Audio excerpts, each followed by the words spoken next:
We are living a big lie. That's right, one of the most important elements in a society is trust. Trust in the law, trust in government institutions, but also trust in our politicians.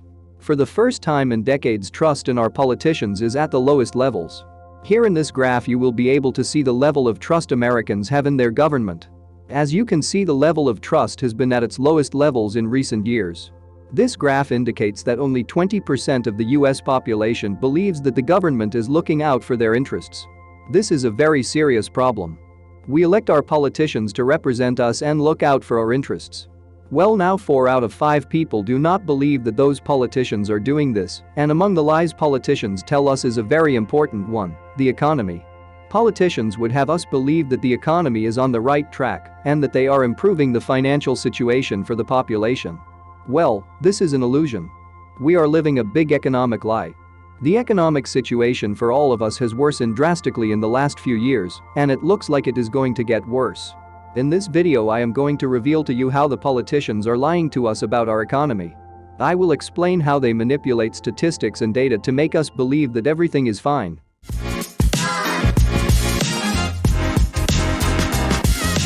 First, let's start with the most obvious lie that we are constantly being told.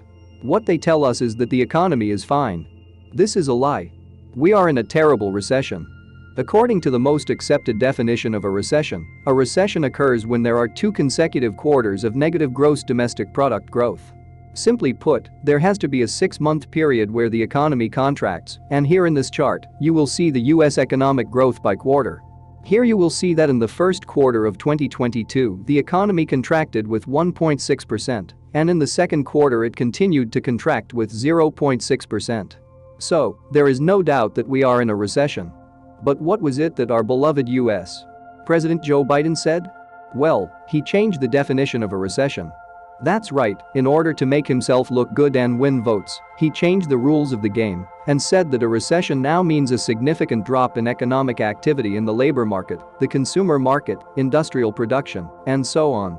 They do not believe that just a drop in gross domestic product for 6 months is the best indicator.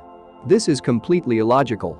Gross domestic product is the best indicator of the overall economy. That is, if the overall economy falls, then absolutely all segments of the economy will also fall. But the government disagrees and believes that the economy is fine and that there is no recession. This is a big lie, and that lie is made worse because the government is forgetting to take into account a crucial element: inflation. Inflation is currently at records we have not seen in 40 years, ranging from 8 to 9% each month in the United States for the last 6 months. To explain it very quickly, inflation is a measure of the rise in consumer prices, that is, the prices of all the things that the population consumes every day are measured every month. If inflation is 10%, that means that in that month the price of all those things that we consume every day have gone up by 10% compared to the previous year. Inflation is extremely important when one is measuring economic growth. That is, if inflation is 10% and economic growth in a year is also 10%, that means that the real economic growth during that year was 0%. This is known in economics as real economic growth. That means that, if economic growth is not higher than inflation, then technically there is no economic growth. There is only a rise in prices that gives us an illusion that there is economic growth. If we apply that same logic to the US economy, it means that economic growth in the last 2 quarters has been terrible. As I was saying, in the first quarter of 2022, the economy contracted by 1.6%, while inflation was around 8%. That means that the real economy grew by negative 9.6%. In the second quarter of 2022, the economy contracted by 6%, while inflation was 8.7%, giving us a real growth of negative 9.3%. In conclusion, the politicians are lying to us. The economy is seeing terrible times with contractions of almost 10% every quarter. That brings me to another statistic that is completely false, and that is inflation. As I explained, when we talk about inflation, we are talking about the rise in consumer prices. Well, to be financially successful in life, there is one element that is much more important than consumption, and that is assets. The price of all assets has skyrocketed in recent years to the point that it is impossible to think about buying your own house or having an apartment. We are living in an era where the majority of the population is living month to month.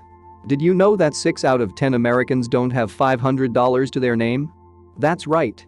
In the richest country in the world, if you don't have $500 to your name, how do you expect us to be able to buy a house and own a car like the American dream says? Moreover, today it is extremely difficult to support a family, and that is why we are having fewer children than ever in history. Anyway, back to inflation. Inflation does not take into account the rise in asset prices. It does not measure how much the prices of houses, apartments and all those assets that make you money like stocks have risen, because those assets are now at records never seen before.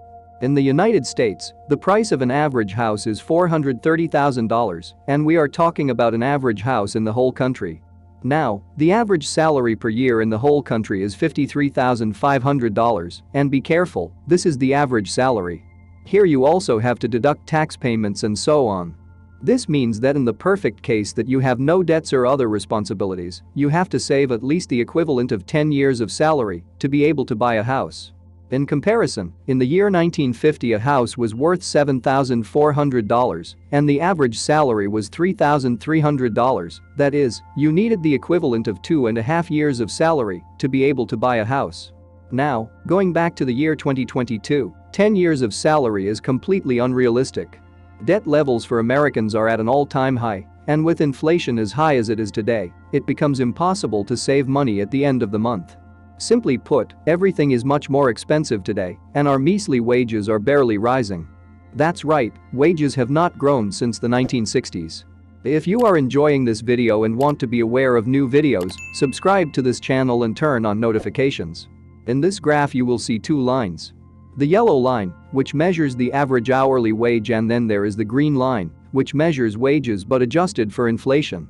As you will see, taking inflation into account, average wages in the United States have remained at the same level as they have since the 1960s, but wages have barely gone up in the last 6 decades, even though everything is more expensive today, and that is another big lie. Our personal economy is not improving. Indeed, economic prosperity for the middle class is non-existent. The big question is, why is all this happening and why is it happening? Well, the answer is quite simple. It is due to the current economic system. This system is called the boom and bust system. In simple words, our economy has been seeing periods of growth followed by periods of decline. Every time there is a downturn, our politicians try to make themselves look like heroes and stimulate the economy. In simple words, what they do is print astronomical amounts of money to supposedly save the economy. In reality, what happens is that they give this money to big business to keep growing and to keep creating jobs. It could also be that you as a citizen are given benefits as stimulus checks to reactivate the economy. These checks go straight into the pockets of large companies, and these companies, in the midst of the crisis, take advantage and buy even smaller companies that are on the verge of bankruptcy at discounted prices. But a side effect of such money printing is that every time it happens you get poorer and poorer. That is, every time there is a crisis, if you are lucky to keep your job, your salary does not go up when money is printed, while companies do have more profits thanks to money printing. Why do they have more profits? As I explained, by printing money the population can spend more because jobs were created and profits were made. When this happens, companies take advantage by raising their prices, causing inflation to go up as well, but you as a worker do not earn much more. Your salary may go up in nominal terms, but your purchasing power will remain the same or even go down. And that brings me to the last part of this video. How can you get out of this vicious circle? Well, the first thing you have to do is to plan your exit from the labor market. That's right, you are never going to improve your standard of living or your economic situation if you stay employed for the rest of your life. Now, this doesn't mean that you jump into entrepreneurship right away. What you have to do is find a business that you can start parallel to your job. It is highly recommended that this business is related to some new technology, for example programming, data analysis and statistics, online marketing or any other. In any of these niches you can start a business providing your services and start with a few clients and grow. The interesting thing about these businesses is that now is the time to start, since we are living in the internet world where you can learn everything for free. And you can also have clients from all over the world thanks to teleworking.